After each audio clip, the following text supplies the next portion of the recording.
Are you all caught up? Well, then we should start on block 6.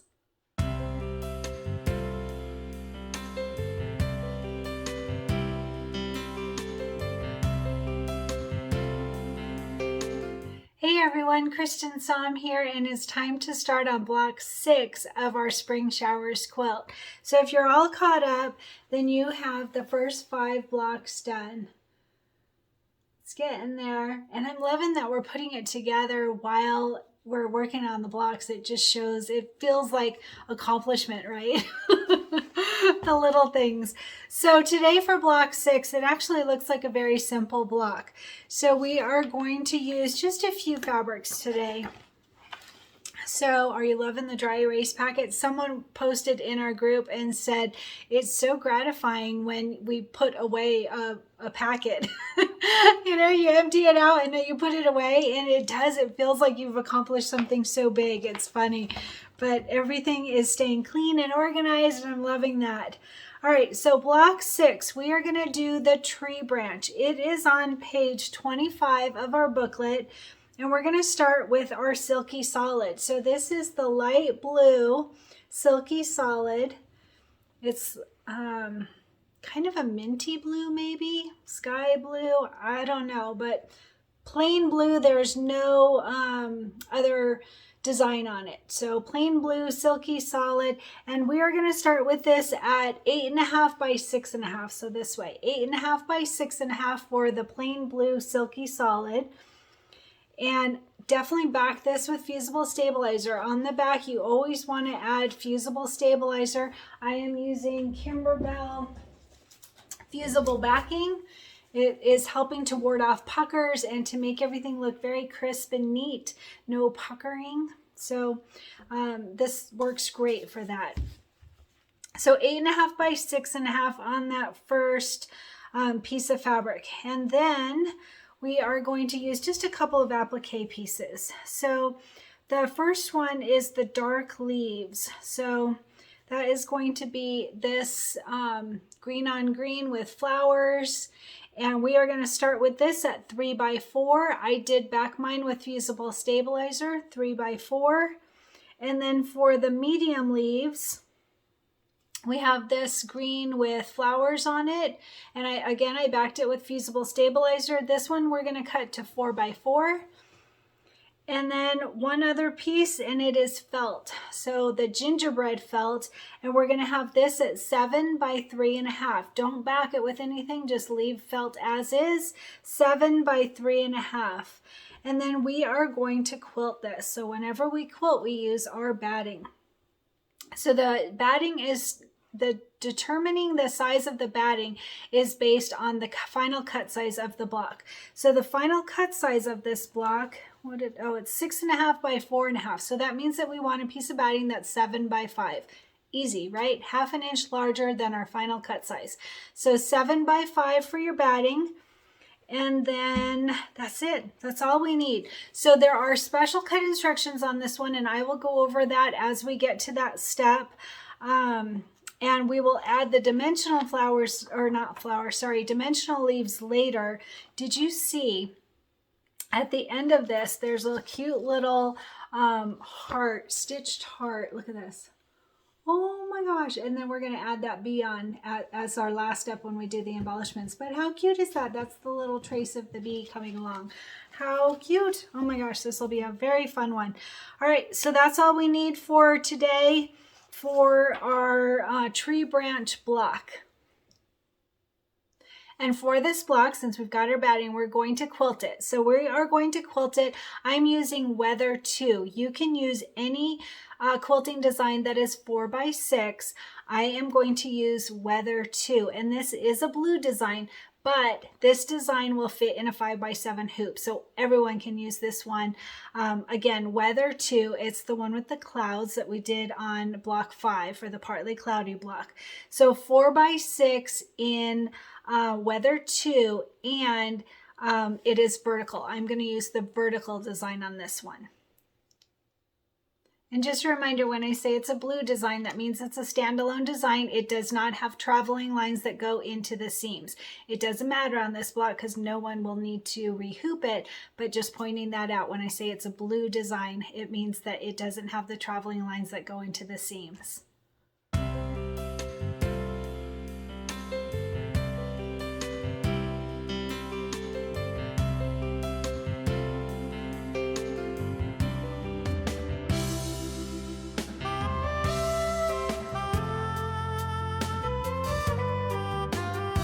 Hey everyone, for the tree block today, we need to move the tree design with our quilting. So the easiest way for sure is on embroidery software. I'm not even going to give you a tutorial on how to do that because it's just so easy. But on the machine, it'll take a little bit of finagling, just a tiny bit. So I'm going to show you how to do that on the machine for those of you that aren't using software. So you would load your two designs. So we have our quilting design and our tree design. You would do the quilting design first. And like I said, I highly recommend doing this first rather than like doing all of the quilting and then adding the tree on after that. I think it would be easier to do it right from the start just so you can see the placement lines and use that as your guide. So we're going to just load the design. Excuse me while I reach around my phone. So put up with me here. So hit set. There's our embroidery design. And then down here, there is an add button. So I'm going to click that add button and then go back to my USB stick and back up here. There we go. There's the tree. So load the tree and then hit set. This is on a Dream Machine too, but I'm sure that there are similar buttons on all machines. So then we have our design. And as you can see, it brings the tree basically centered into the block, and we don't really want it this way. We want to move it down here and then also down to the right. So this way just a bit and then kind of a lot down this way. So here's what we're going to do. Let me zoom in so that you can get a better visual. So this line here, we want it to line up exactly with the last line here. This is the main fabric basting stitch, and we want the tree limb brought down exactly centered with that line. And then this one, we want the design itself to line up with the batting line. So I'm gonna go ahead and do that and just show you how. So you would click edit. Okay, edit and then move. And it's going to move the one that you brought in last, which is the tree. All right, so I'm just looking around my camera, so excuse the movement, but I'm trying to see around the camera here. So these buttons down here will move my design. All right, so you can watch over here while I'm hitting these buttons, and you'll see the tree start to move down. And like I said, we want it lined up with that very bottom line. All right, let's zoom in so you can see if we have it. Down this way. Sorry about that. All right, so perfect. Wow. All right, so you can see that it is lined up right along that bottom line here. And then I am also going to do that with the right side. So that means how do I show you? Over there. So the right button here, and you can watch it will move the tree over. All right, we're going to move it to the right. And you can see, so do you see this line? So this is the box of the tree here. And we're gonna, as I move it, you'll see, because our goal is to get at this batting line, which is that line before the last line. I hope this makes sense, but you'll see as it's moving. So see that whole tree part moving, and we want to line it up with that line that is our batting line. So let's zoom in and you can see, yay. All right, so see that it's lined up with our batting line, and it's also still lined up at the bottom line. this way, sorry, there we go. So it is lined up with the very bottom line at the bottom and then the batting line on the right. And then we're all set. And so we are going to say okay. Down there. And embroider.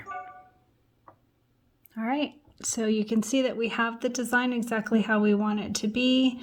And we have a little bit of room at the top here at the top of this branch, or I don't know what you call them, the leaves. We have a little bit of room at the top of the leaves, and we have our tree limbs right at the edge there, and same thing with down at the bottom. So you can see it's going to go into the seam a little bit, but that's okay because we cut our batting out of our seams, and this will make it so that it looks like the tree isn't just floating. It will be coming right out of the side of that block. All right, let's get doing it.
Hey everyone, so don't hate me, but I've decided we should do 2 blocks today because really, if you look at the picture, these two connect.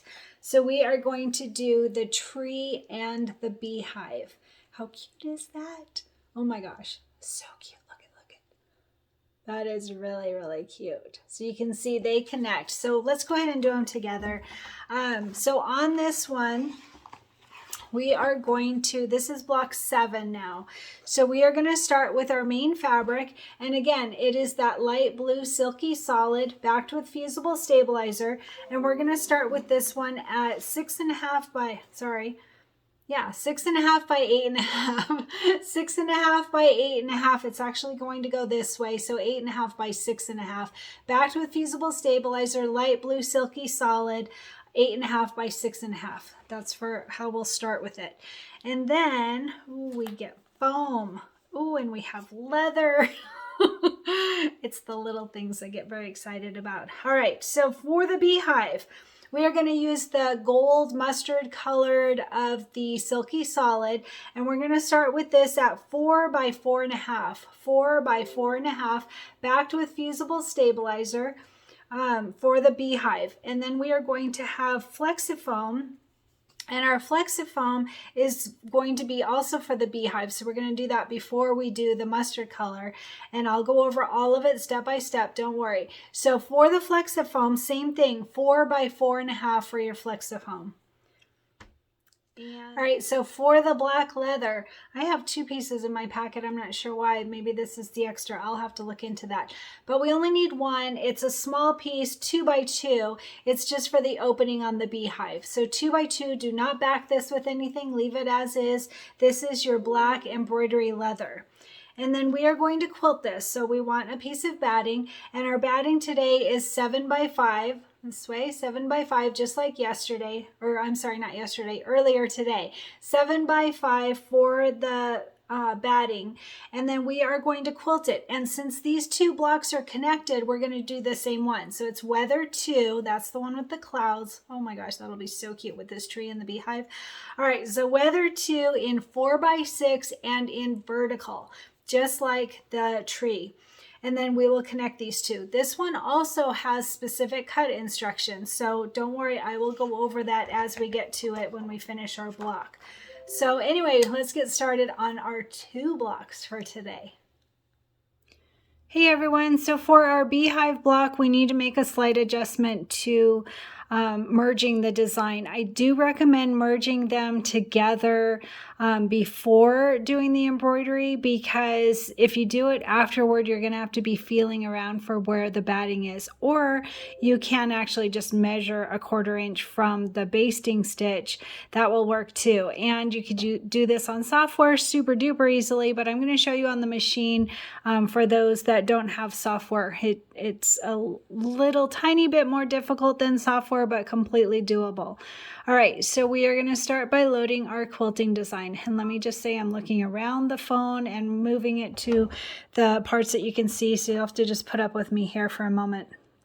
All right, so there's this set button. So you can see we've got our quilting design, and then on my machine there's a set button.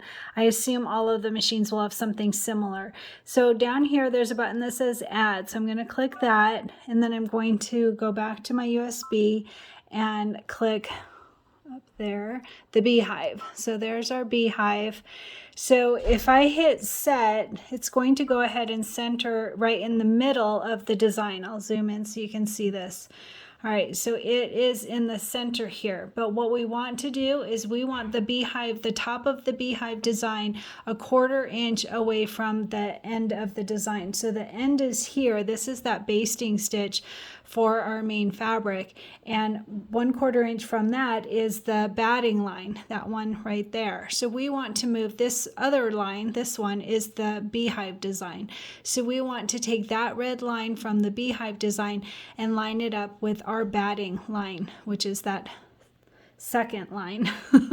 All right, so to do that, it's really simple. We're just going to click the edit button right here and then move. There's a move button there. All right, and then you can see that the highlighted part of the design is the last thing that we brought in, which is that beehive. So all the way around there's the beehive. And we just want to move it left. Like I said, we want it to line up with that second line here. So over here, there are these buttons. So I'm going to use this left button, and you watch the beehive move as I push that left button. See how the beehive is moving? So I'm just going to line it up with that batting line while looking over my camera. All right, so I'm going to zoom in again so that you can see. So see, now we just have the two lines because the beehive line is stacked over our batting line. So we have our two lines. The outer one is the basting stitch for our main fabric, and that inner line is the batting tack down line, but also now it's the top of our beehive design. So that's exactly what we wanted to happen. Okay, so now we've got it all correct, and so we just hit this OK button down here. And we're all ready. So again, if you don't want to do it on your machine, you saw how easy that is, but if you didn't want to, you could just measure in 1/4 inch from the basting stitch. While you still have your basting stitch in, you could measure 1/4 inch and you could mark your fabric there and then move the design up to that mark. But that's a little bit more involved. This is an easier step. And if you have embroidery software like Brilliance Essentials, super easy. Just grab it and move it, save it, do a save as, and you're all set. So anyway, we're going to go ahead and get started now that we have the two designs merged. There are also specific cut instructions on this one. We'll go over that when it's time to cut.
And my shirt today is don't let anyone dull your sparkle.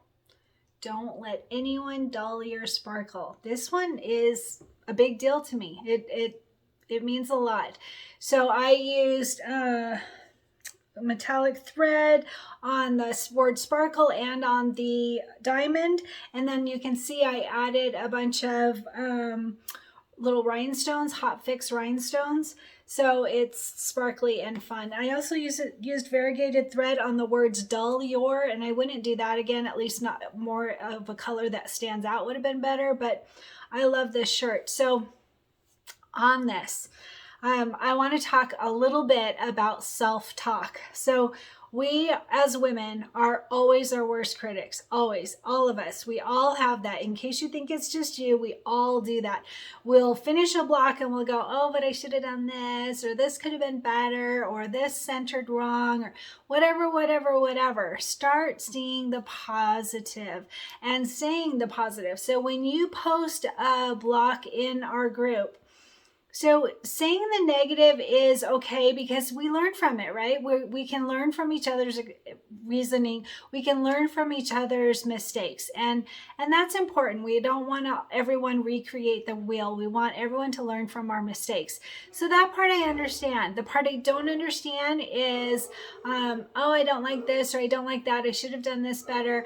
I want us all to see the joy in us. We have so much to give. Excuse my dogs.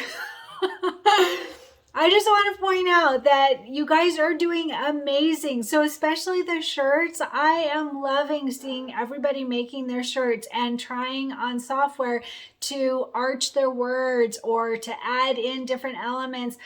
I'm so impressed. I love it. So I just want to point out that you guys are amazing, and I'm really hoping that you're all seeing what I'm seeing because I'm just so impressed by you all. That's all. Are you caught?